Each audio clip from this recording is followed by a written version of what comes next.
성경 말씀을 봉독하겠습니다. 성경 말씀은 출애굽기 7장 14절부터 25절까지입니다. 다 찾으신 줄 알고 제가 봉독을 하겠습니다. 여호와께서 모세에게 이르시되 바로엠이 완강하여 백성 보내기를 거절하는도다.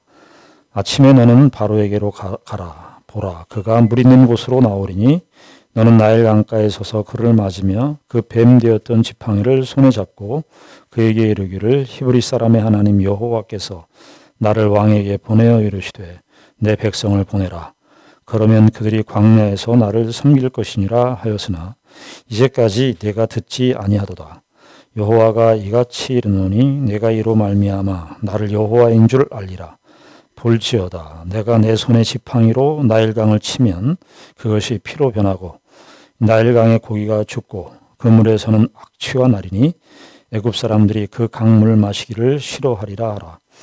여호와께서 또 모세에게 이르시되 아론에게 명령하기를 내 지팡이를 잡고 내 팔을 애굽의 물들과 강들과 운하와 못과 모든 호수 위에 내밀라 하라. 그것들이 피가 되리니 애굽 온 땅과 나무 그릇과 돌 그릇 안에 모두 피가 있으리라.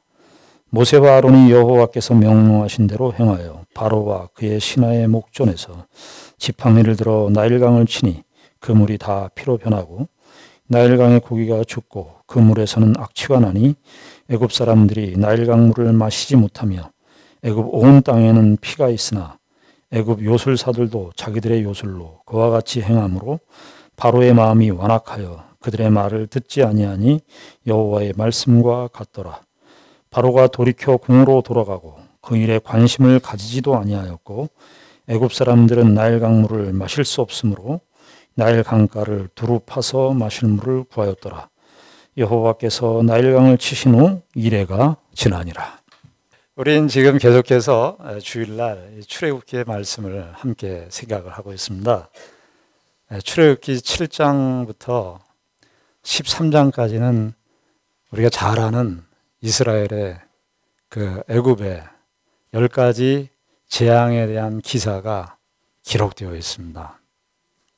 하나님께서 10가지 재앙을 애굽 땅에 펼치시는 그 내용이 기록이 되고 있고 소개되고 있습니다. 오늘 우리가 읽은 이 말씀은 그 10가지 재앙 중에 첫 번째 재앙을 소개하는 내용을 우리가 함께 읽었습니다. 나일강이 피로 변하는 그런 엄청난 재앙입니다. 여러분, 이 세계에서 제일 큰 긴 강은 나일강입니다. 6,700km, 약 6,700km에 해당하는 이 나일강은 지금도 이집트를 흐르고 있죠. 지금의 아프리카의 11개국이 이집트뿐만 아니라 이 나일강을 통해서 지금도 살아가고 있습니다. 그런데 이 나일강이 하나님의 심판으로 이 나일강이 피로 변하는 이 재앙의 사건이 오늘 출애굽기에 소개되고 있습니다. 하나님께서는 모세와 아론을 바로에게 가라고 명령하셨습니다. 그리고 15절에 보면은 이렇게 기록이 되어 있어요. 15절에 아침에 이렇게 가라. 아침에 너는 바로에게로 가라. 왜 하나님께서는 이 바로에게 모세와 아론에게 왜 이렇게 아침에 가라고 했을까? 이때 이 나일강의 아침은요, 왜 바로가 아침에 거기에 오게 되냐 하면은 나일강은 당시에도 그렇고 지금도 그렇지만 당시에도 애굽의 젖줄에 해당하는 것이기 때문에 여기에 바로 왕이 거기에서 제사의식을 행하는 시점이 바로 아침이었습니다.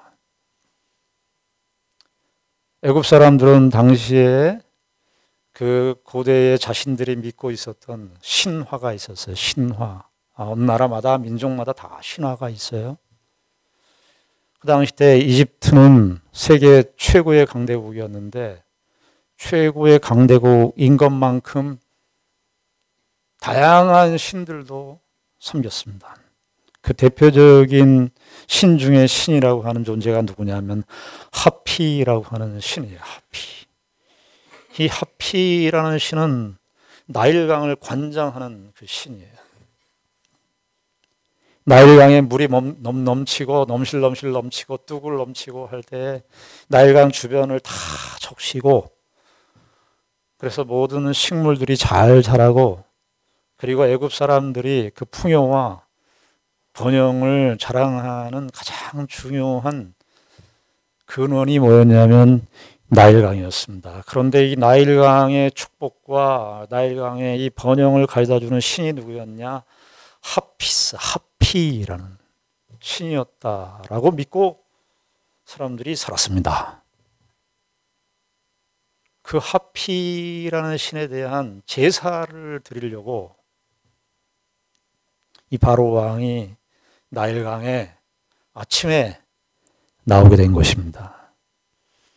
하나님께서 그 이집트의 최고의 축제요 절기라고 할 수 있는 이 하피 축제 때 하나님께서 모세를 거기에 보내셨어요. 모세에게 가라고 명령하시면서 가서 바로를 만나라 나일 강가에서 이렇게 만나라고 하나님께서 모세에게 말씀하셨습니다. 그러면서 15절에 보니까 아침에 너는 바로에게로 가라 보라 그가 물 있는 곳으로 나오리니 너는 나일 강가에 서서 그를 맞으며 그 뱀 되었던 지팡이를 손에 잡고 나일 강가라는 말이 여러분들 기회 있을 때 한번 보십시오. 출애굽기 7장에 나일강이라는 말이 8번 나와요. 한글 성경에는 8번이지만은 이 히브리 성경은 10번 수록되어 있습니다. 나일강가. 그 나일강가에 서서 바로를 가서 만나라고 하나님께서 모세에게 명령하셨습니다. 그런데 모세는 뭘 갖고 갑니까?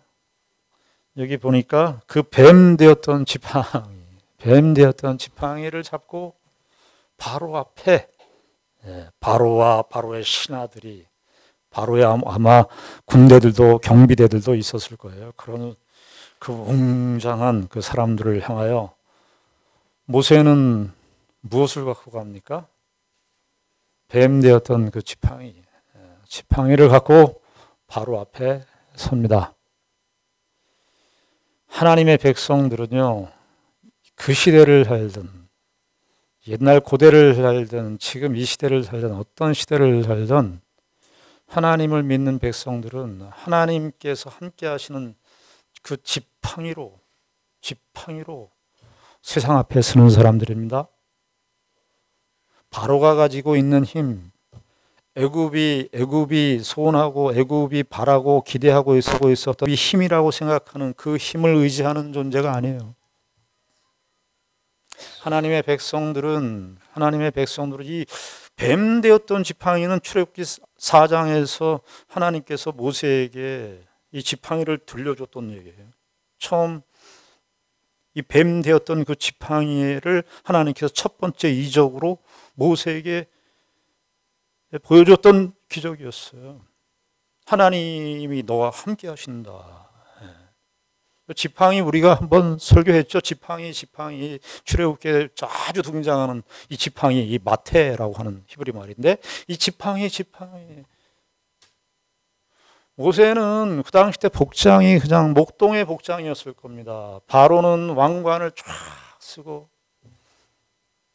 병거 위에서 신하들의 호의를 받으면서 그리고 제의의식을 행하니까 아마 나일강 주변에 많은 시민들이 이집트 시민들이 애굽 시민들이 거기에 모여서 축제를 벌이고 정말 현란하기 짝이 없는 풍요와 번영의 최고의 그 구가하는 그 시대의 최고의 문화의 그 능력을 뽐내고 드러내는 그 현장 속에 모세와 아론은 목동에 복장을 하고 그냥 지팡이 하나를 들고, 저는 이것이 이 바로와 만나는 이 아침에 나일 강가에서 만나는 이 조우하는 이 장면, 이 장면이 여러분 한번 상상해 보십시오. 누가 모세가 힘이 있다고 그러겠습니까? 바로가 힘이 있다고 그러고 애굽이 힘이 있다고 그러고 땅에 지금 이때가 7월달 8월달이라는데요.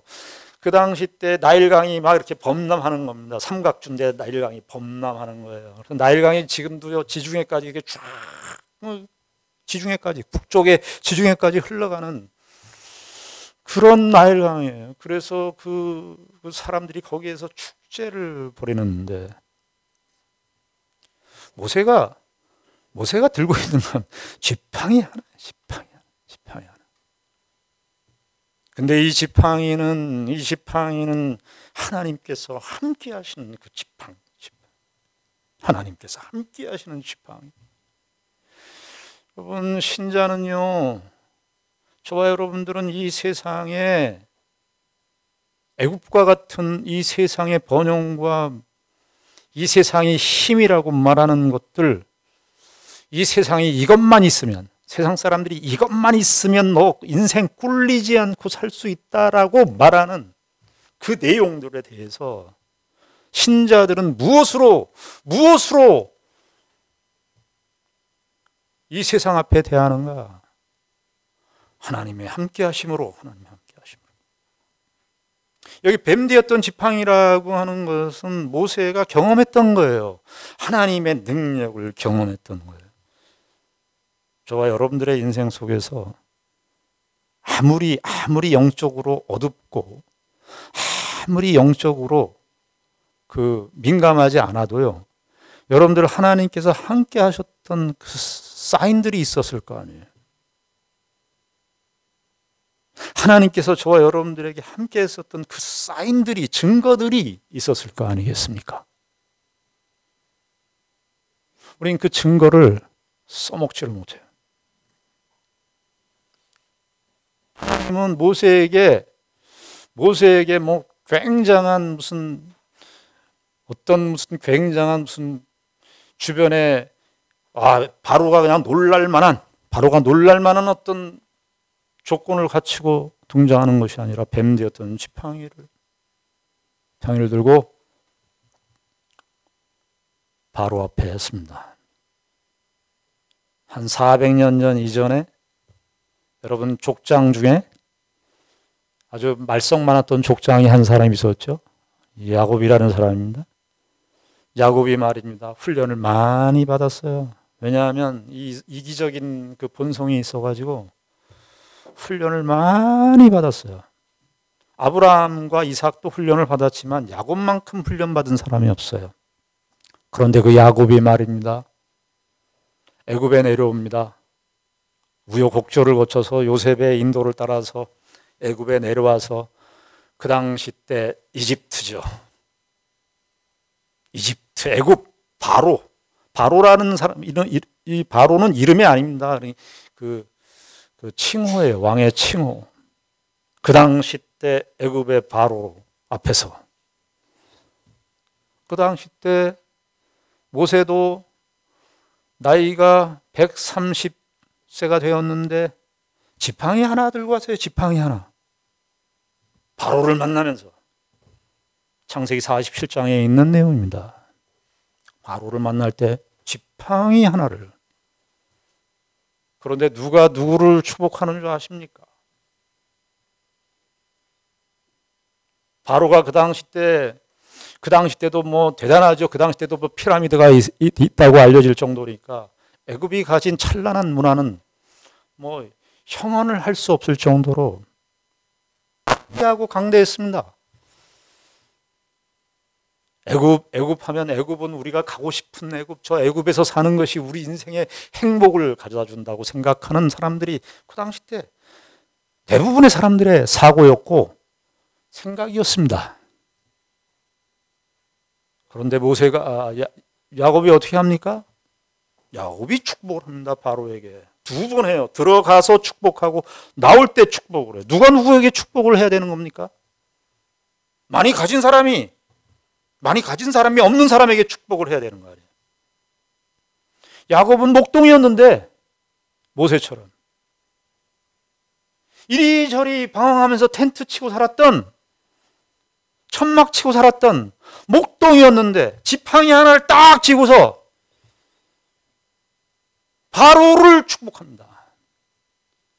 저는 요즘에 현대 그리스도인들이 우리가 잃어버리고 있는 것이 있는데, 많이 다 잃어버렸지만 잃어버리고 있는 것이 뭐냐면 영적인 기상이에요. 영적인 기상.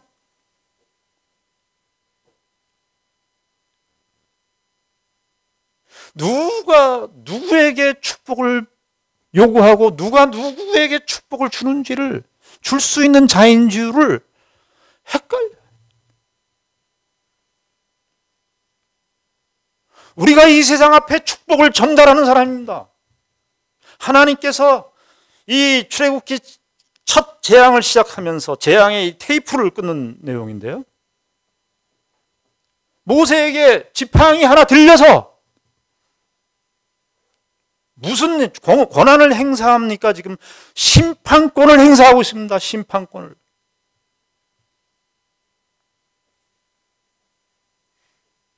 우리는 이 세상에서 살면서 불신합니다. 세상에 무릎 꿇어요. 그게 너무 익숙하고 체질화되어 있어서 본능적으로 시키지 않아도 무릎 꿇을, 언제든지 무릎 꿇을 준비가 돼 있어요. 준비가.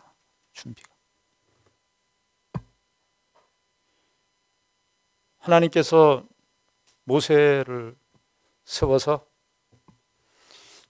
물론 재앙 자체에서도 하나님의 능력이 드러나지만 이 모세와 아론이라고 하는, 이 6장에 보면 모세는 80세고 아론은 83세라 이렇게 해서 얘기를 하고 있어요. 그러니까 노인이에요, 노인. 초라한 목동이요 노인이 지팡이 하나 들고 서 있는데, 그 기상이, 그 영적인 기상이 바로를 압도하고 있는 거예요. 애굽을 압도하고 있는 거예요. 사도행전에 보면은요, 초대교회 그리스도인들의 모습을 이야기할 때 무슨 표현이 나오느냐 하면 담대하다.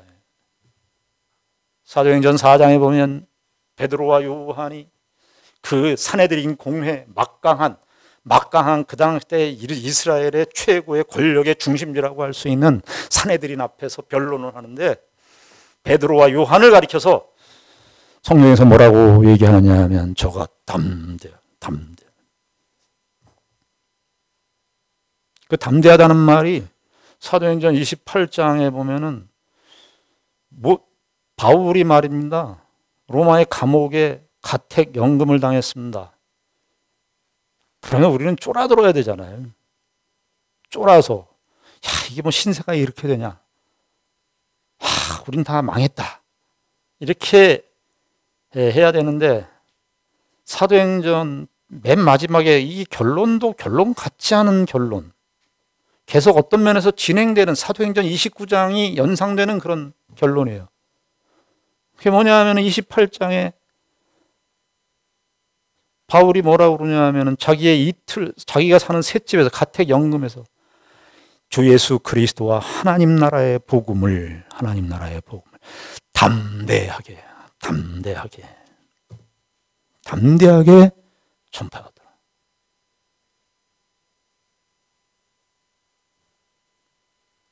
모세가 그 하피 신전을 향하여 축제를 벌이고 있는 그 가장 결정적인 순간에 아침에 가서 하나님의 이 내 손에 들린 지팡이를 갖고, 여기 뭐라고 명령합니까? 하나님께서 뭐라고 하냐면은 19절에 보시면은 여호와께서 이게 뭐 아주 영화로 만들면 스펙타클한 장면이죠. 19절에 보시면 여호와께서 또 모세에게 이르시되 아론에게 명령하기를 내 지팡이를 잡고 네 팔을 애굽의 물들과 강들과 운하와 못과 모든 호수 위에 내밀라. 우리 한글 성경은 위에, 호수 위에라는 말이 이렇게 한 번 되어 있습니다만은 히브리어 성경은 그 위에, 영어로 뭐 upon 혹은 over 혹은 against 이런 식으로 전치사를 쓸 수 있는데, 이걸 우리가 한 번으로 쓰면 되는데 계속, 그러니까 좀 직역을 하자면 내 팔을 애굽의 물들 위에, 그리고 강들 위에, 운하 위에, 못 위에, 모든 호수 위에 네 팔을 벌려라. 그 위에 네 팔은 하나님의 팔. 우리가 믿는 하나님이 저와 여러분들의 존재를 통해서 드러나게 돼 있어요. 하나님을 그냥 저 애굽 나일강의 하수 밑에 있는 신으로 생각하면 거기서 쩔쩔매.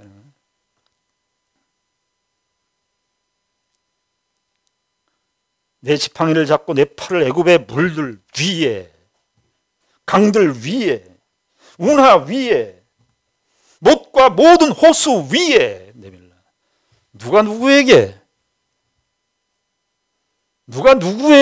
고개를 숙여야 되고 누가 누구에게 요청을 하고 받는지. 예수 믿는 신자들은 우리는 이 세상에서 우리가 가진 자입니다. 성경은 우리에게 그 얘기를 하고 있어요. 누가 가진 자인가? 하나님을 아는 자가 가진 자예요. 예수 그리스도를 믿는 자가 가진 자예요.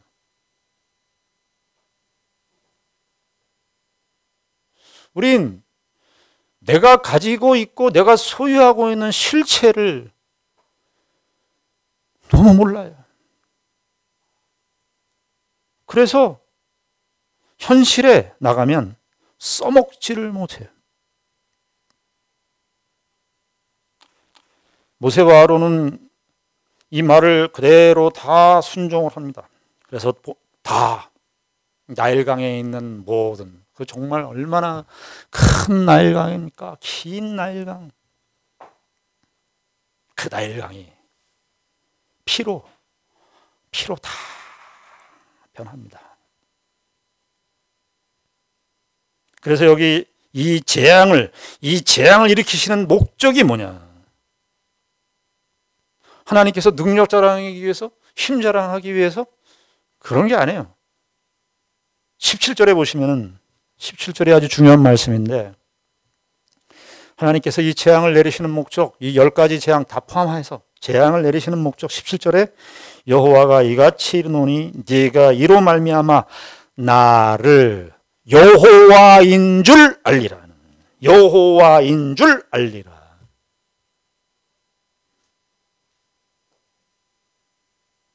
성경 전체는 사실은, 성경 전체는 우리에게 내가 여호와 하나님이심을 증거하기 위해서 기록된 책입니다.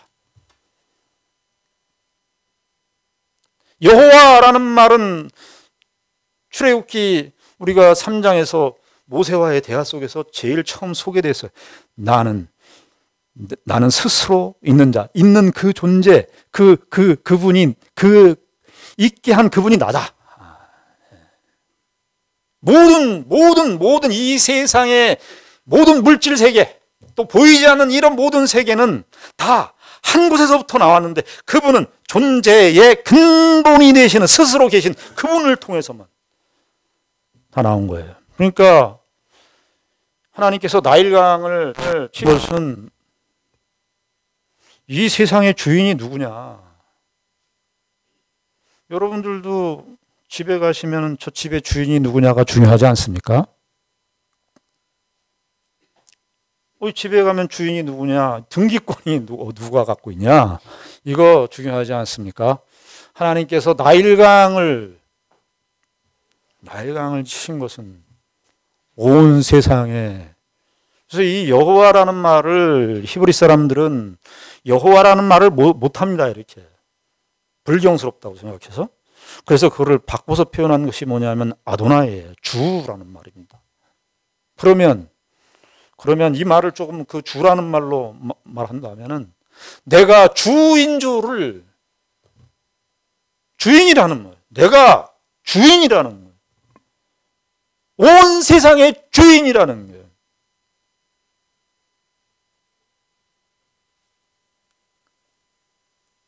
주인이, 이 나일강을 만드신 분이 누구예요?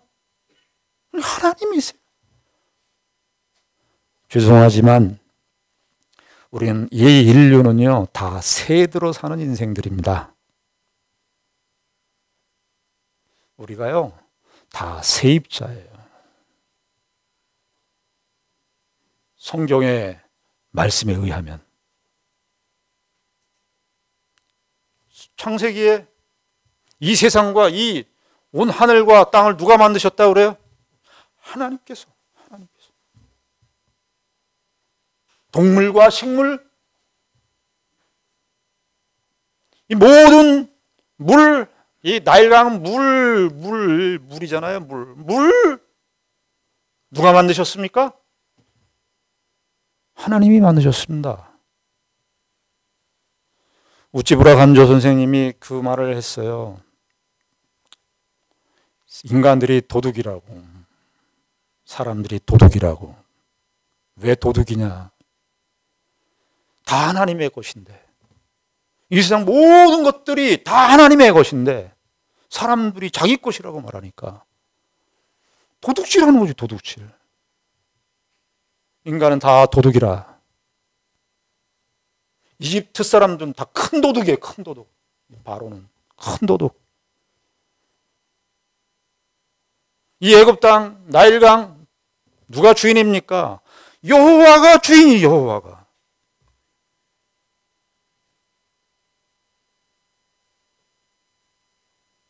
여호와가 주인입니다. 여러분, 이 세상의 모든 만물이 여호와의 통치권 아래 있고, 여러분, 우리가 조금 이렇게 좀 약간 지금 벗어났습니다만 코로나 한번 생각해 보십시오. 이 코로나를 보면서 이 출애굽기에 있는 이 재앙을 저는 다시 이렇게 또 보게 되는 거예요.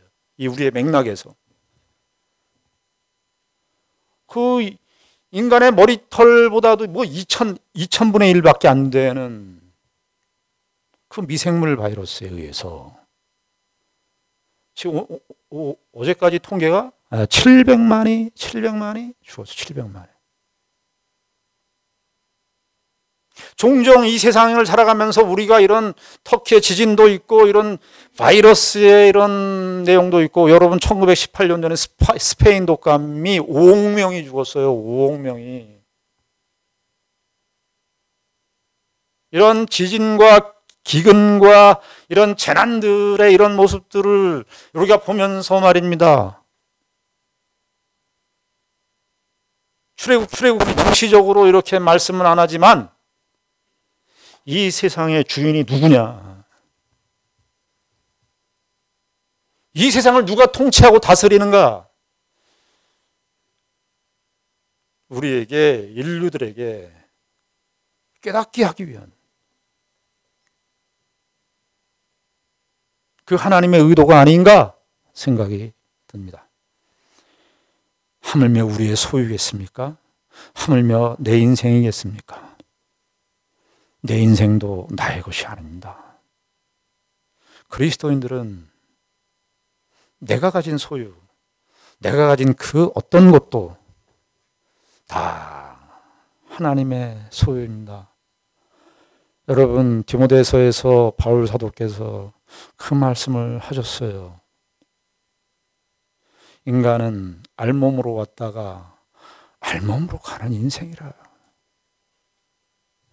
알몸 사이를 살다가 가는 겁니다. 알몸 사이를 살다가.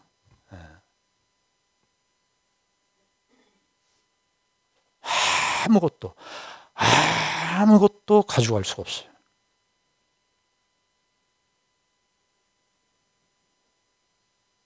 우리의 앞으로 살아갈 날수를 여러분들 한번 계산해 보시고, 여러분들이 쓸 수 있는 재물을 한번 생각해 보시고 비교를 좀 해보십시오. 나는 너무 많이 가진 것은 아닌가.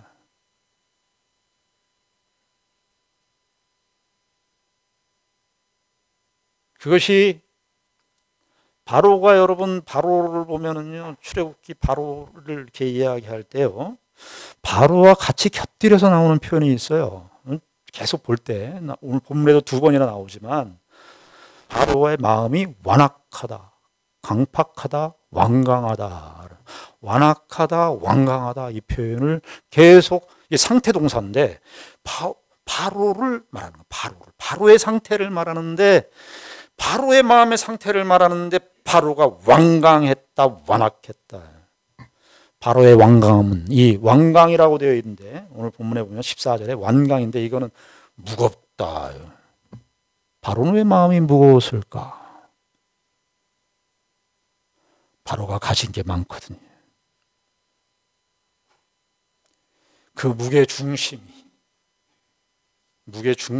자기한테 다 와 있는 거예요. 온 애굽이, 온 세상이 다 자기의 중심으로 와 있는 겁니다. 어거스틴 선생님께서 그 말씀을 하셨어요. 고백록에서 인간은 태어날 때 저울이 있어요.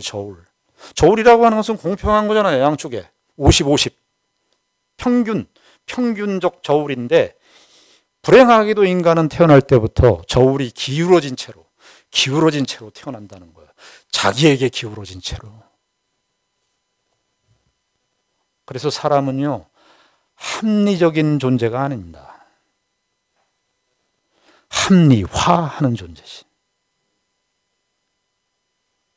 왜요? 무게중심이 자기에게 있으니까. 무게중심이 자기에게 쏠린 상태에서 태어났으니까. 왜 성경에서 이 바로를 이야기할 때 완강하다, 완악하다, 이 표현을 왜 그렇게 계속 바로의 캐릭터를 설명하는 그 표현인데, 왜 그렇게 계속 반복적으로 이야기하는가? 인간의 실상이. 우린 바로는 하나님과 원수되고 바로는 악당이다라는 전제를 가지고 읽으면 우린 바로가 나한테 적용이 안 된다고 봐요. 그것도 성경을요, 합리화해서 읽는 겁니다. 우리도요, 바로입니다.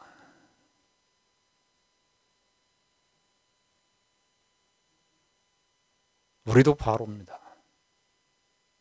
우리는 바로 아닌가요? 여러분들은 여러분들의 일어나는 사건들을 정말 정당하게 해석하십니까? 여러분들의 위치에 따라서 해석하는 거 아니에요? 여러분들이 우리가 사는 내 삶의 조건 속에서 다 해석하고 하는 거 아닙니까? 다 합리화시키는 거 아니에요?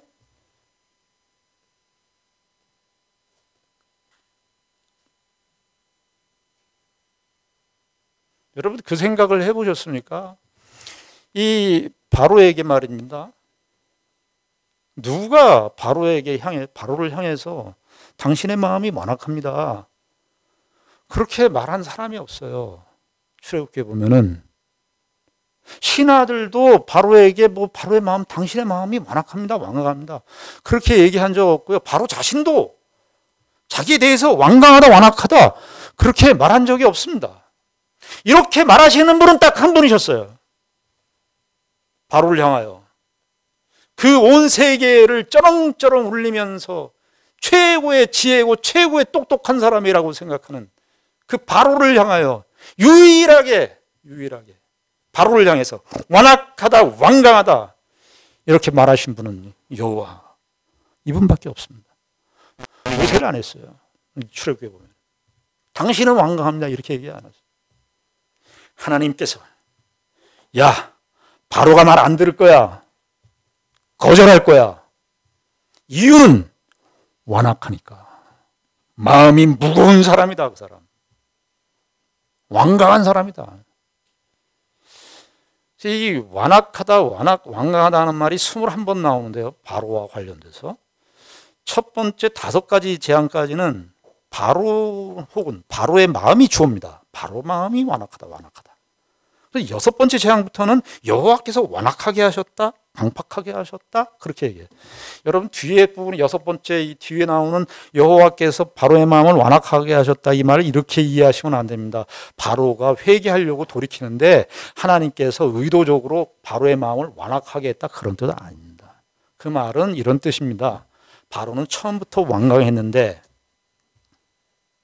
여호와께서 그렇게 완악하게 하셨다는 말은 여호와께서 내버려 두셨다는 겁니다. 내버려 두셨다. 어떤 면에서 하나님께서는 바로에게 기회를 주셨어요. 재앙, 이 첫 번째 재앙, 두 번째 재앙, 10가지 재앙을 통해서 바로에게 전조를 주셨습니다. 돌아올 수 있도록. 시간이 흘러갈수록 희한하게도 바로의 마음은 더 완패해지고 무거워지고 강팍해집니다.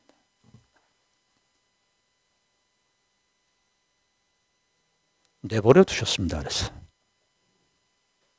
로마서 1장에 인류의 죄를 이야기할 때 거기 1장 24절부터 쭉 나오는 내용이 뭐냐 하면 하나님의 심판 중에 가장 무서운 심판이에요. 내버려 두는 거예요. 저희들이 그의 욕심대로 행하는 걸 내버려 둬요. 그 정욕대로 내버려 두었다.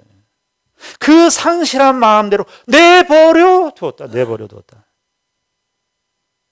내버려 둔 겁니다. 내버려. 여러분들 다 마음대로 하시고 싶으시죠? 신앙생활에 아주 뭐 이런 거는 좀 하지 말지. 왜 그렇게 좀 뭘 하지 말라, 뭘 해라 이런 것들이 이렇게 많고 하나님 좀 저를 좀 자유롭게 해주십시오. 여러분들이 신앙생활을 제대로 안 하시는데 아무런 일이 일어나지 않는다. 그러면은요 두려워하셔야 돼요. 두려워하셔야 돼요. 야, 하나님이 나 내버려둔 존재 아닌가? 우리가 이 출애굽기 이 첫 번째 재앙을 통해서 하나님께서 오늘 우리에게 주시는 교훈이 뭔지를 다시 한번 우리가 분명하게 하기를 원합니다. 여러분들 정말 하나님을 알려고 하셔야 됩니다. 하나님을 알아야 됩니다. 하나님을 아는 것이 우리의 생명입니다. 우리 평생에 사는 날 동안 하나님을 알아야 해요. 하나님을 알려면 겸손해야 됩니다. 겸손해야 됩니다. 자기를 낮춰야 됩니다. 바로처럼 마음이 완강하면 하나님을 알 수 없어요. 저와 여러분들의 인생 속에 이 바로적 성향 여러분들 벗어나시고 그 하나님을 알 수 있도록 나의 마음을 낮춰달라고 겸손케 해달라고 성령 하나님께 은혜를 구하시는 저와 여러분들이 되기를 바랍니다. 기도하겠습니다. 하나님 아버지 은혜를 감사합니다. 하나님께서 당시에 강대국인 애굽의 나일강을 치셨습니다. 바로를 심판하셨고 애굽을 심판하셨고 그렇게 하신 그 큰 의도는 하나님을 알라고 하는 것이었습니다. 온 우주의 주인이 누군가, 온 인생의 주인이 누군가 이 사실을 우리에게 알려주기 위함이었습니다. 그런데 하나님, 우리의 마음이 바로의 마음처럼 자꾸 완악해지는 것은 아닌지 돌이켜보게 하여 주시옵소서. 내 삶의 중심을 나에게 두고 하나님에게 두고 살지 않고 나에게 두고 살고 있는 것은 아닌지 돌이켜보게 하여 주시옵소서. 예수님 이름으로 기도드리옵나이다. 아멘.